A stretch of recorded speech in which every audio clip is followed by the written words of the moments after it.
We joined in an exclusive conversation with the U.S. Ambassador to India, Ambassador Eric Garcetti. Biden administration is on its way out. Trump will be taking over soon. But before Trump takes over, if you could tell us what your experience has been in India and the achievements of Biden administration vis-a-vis India-U.S. relations.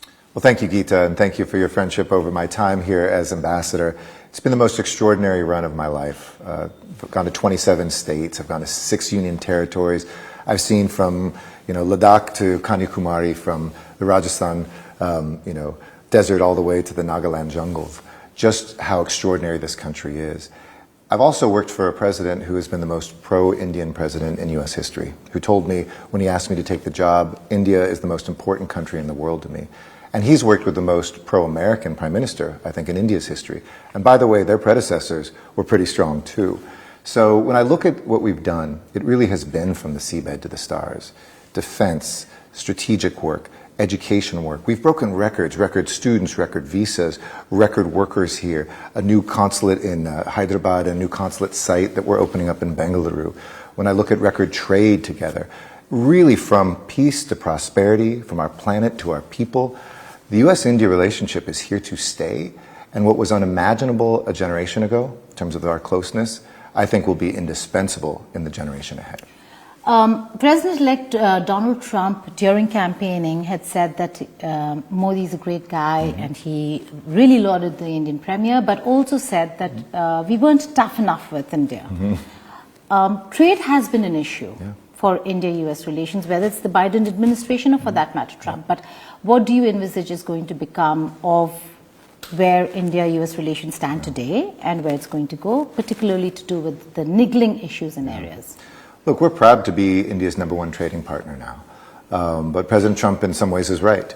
We have to make sure that we have bigger, bolder conversations.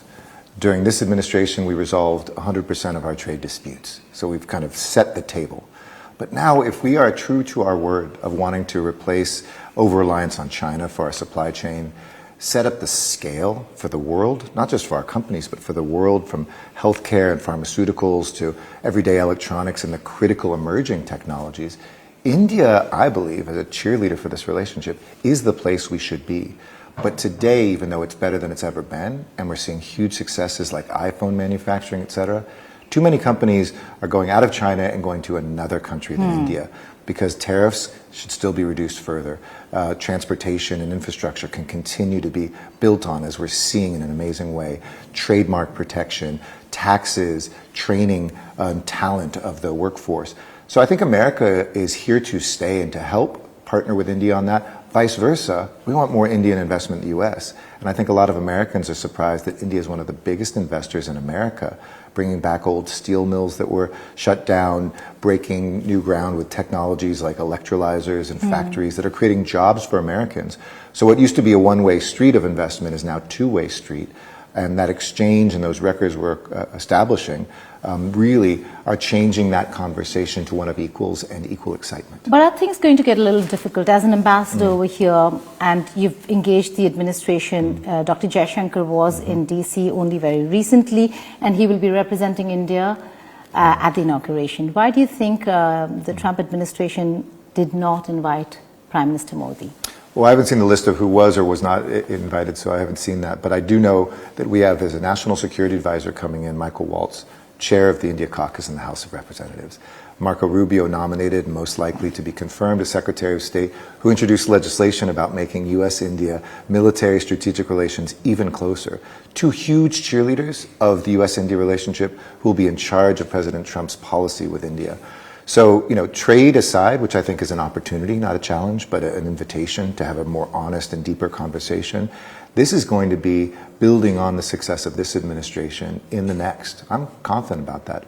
Because leaders reflect their people. And this isn't just a message of Joe Biden and of Prime Minister Modi, or of Donald Trump and Prime Minister Modi. This is our people. It's the Indian immigrants who are such a huge part of our country now. It's the students that are coming from the United States to India, tripled the number that now travel here.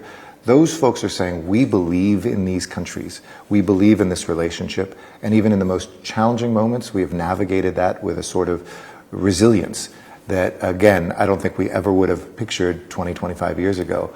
but that does lay a pathway for progress for the world. But did India show interest in leadership level participation at the inauguration? I have no idea.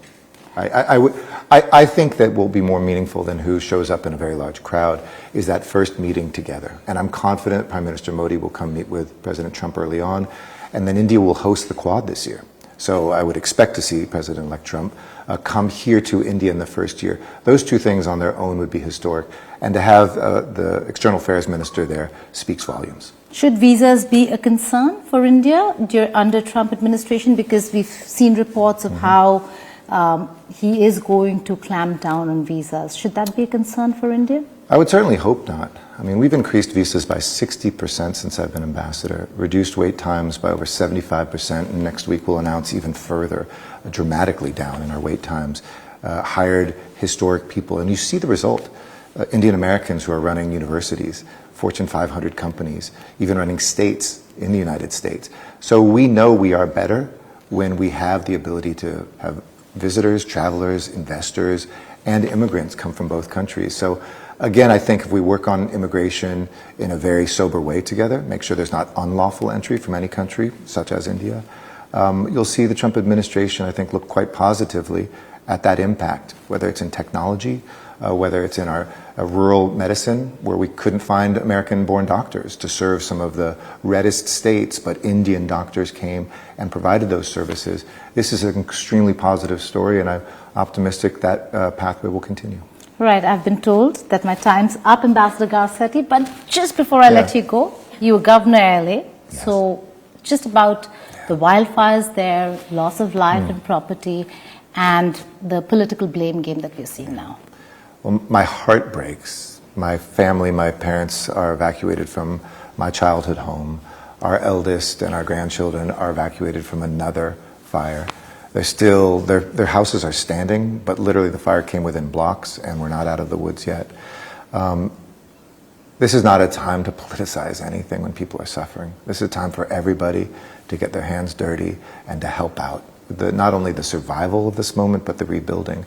And the long-term work that I said, I think 5 years ago, there's no amount of planning, no number of firefighters, no water that you can have that's going to meet the challenge of the extreme weather that we see in flooding here in this country and fires in my own.